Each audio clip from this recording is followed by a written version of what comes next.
Hey there. So I'm going to show you guys how to import one of the USGS topographic maps into Google Earth Pro. This is going to be helpful for people who want to do one of the pieces of their Blacksburg Newport project digitally, especially making that topographic profile line and using Google Earth to put that line together for you.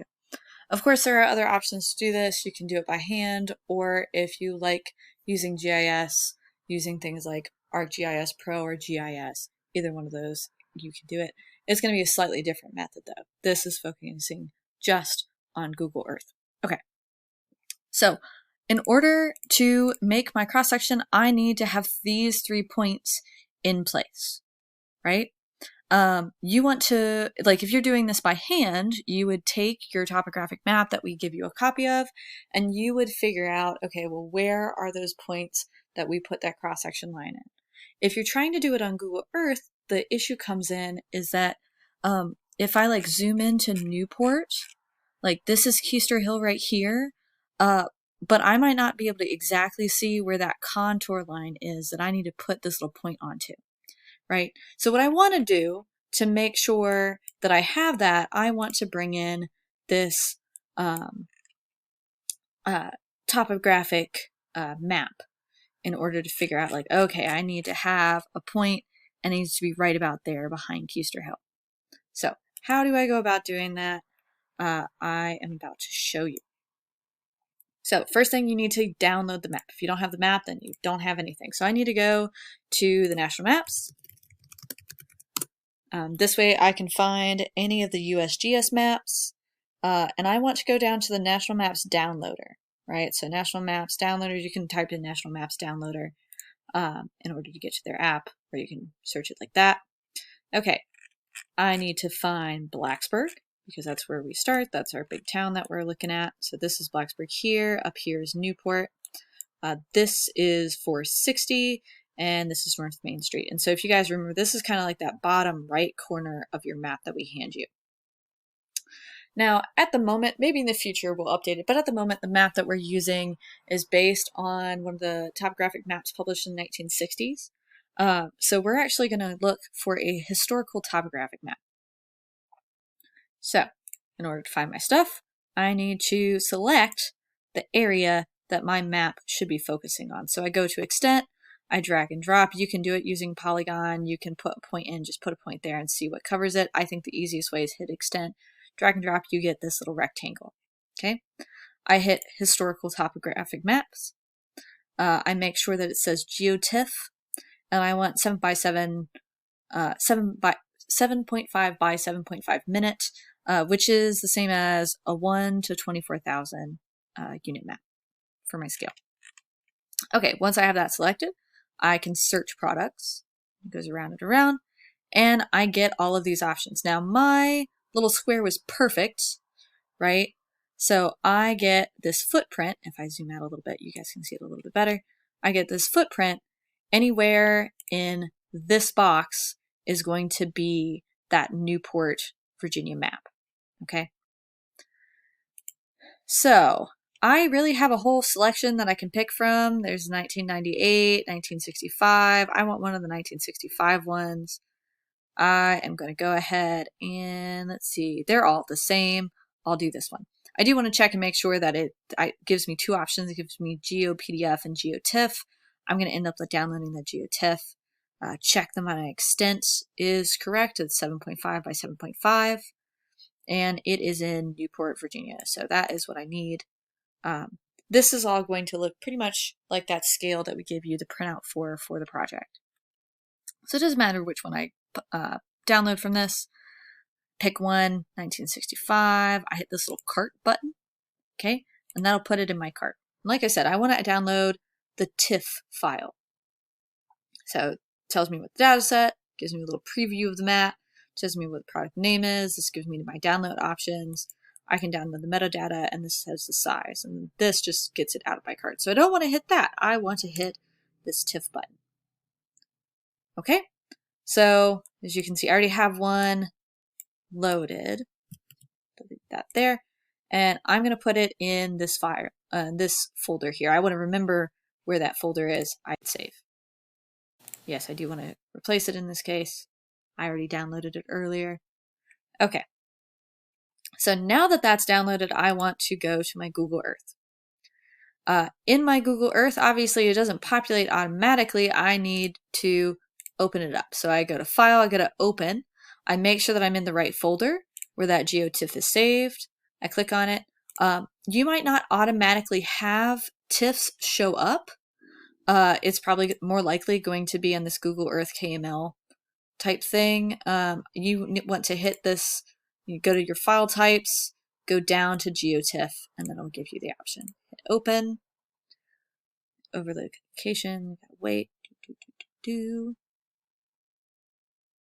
take a minute to make sure. I'm going to hit Create Super Overlay. Okay, and I want to go back to this, and I want to save it into a folder because it's going to kind of expand the set of TIFFs into multiple files that work to overlay on Google Earth Pro. So I'm going to hit Select Folder.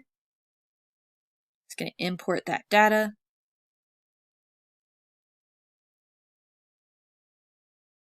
And now because we downloaded off of the National Maps website, it is already geo-referenced. So that corner there is sitting on top of the given latitude and longitude of that corner. Okay, so that's why you want to download it from that location.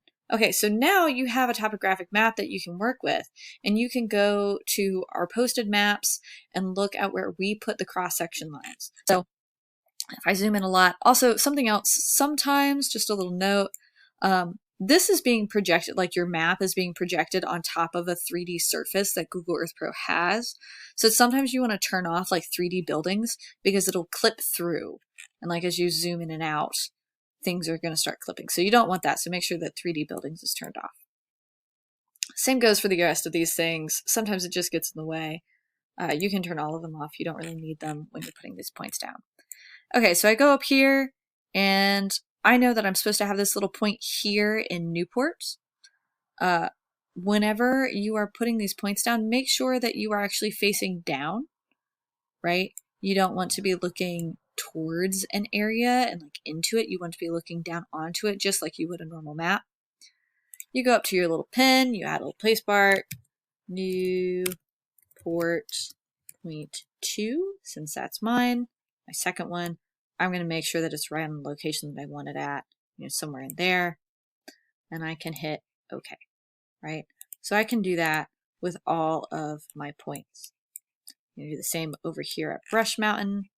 So, for example, my point is supposed to be there-ish. I can put a little point in there. Brush Mountain point 2, right? And it's kind of at the tail of my S, and I would put it about there, hit OK. And then I would do the same thing for this Blacksburg point. That's kind of right next to Tom's Creek. Okay, so, nope. Properties, track that there, it's kind of there-ish. Hit OK. Okay, and that gives me my points. Now, once I have that, that gives me an idea where I need to put my line. I can't just use these points and turn them into a line necessarily. It's kind of a pain to do that. But now I can use these points and I can click on line and I can hit a point there. I zoom back out. I zoom into my next point. And I want to add a little point there. Okay, and now it has that little dogleg bend in it. So I'm going to go down and do my third point. Okay, hit there. And then I'm just going to tile this Blacksburg Newport path. Okay, I hit OK. So that gives me this path. Now I can, of course, remove this temporary file. And that line right there is my cross-section line.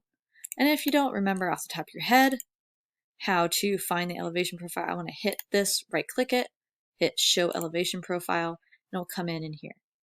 Now remember, for your project, this needs to be to scale, right? So I don't want to leave it like this. I'm going to want to take this image, grab a screenshot of it, or export it, and then make sure that this is a 1-to-1 scale with my map. Okay, so what I would suggest is put your cross-section line onto your map anyways, measure that cross-section line. That will give you an idea of this like X kind of distance length, right? How long this should be. And then you can figure out from making your cross-section and setting up the elevation scale, how long this should be, okay?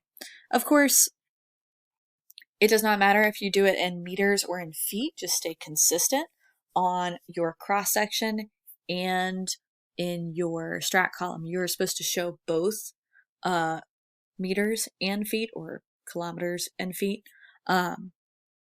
Just try to make sure that you keep it consistent and that you are maintaining the scale that we give you. All right, so that is how you get this topographic profile set up in Google Earth, and that is how you make sure that you're putting your points down using the topographic or the USGS topographic map for Newport.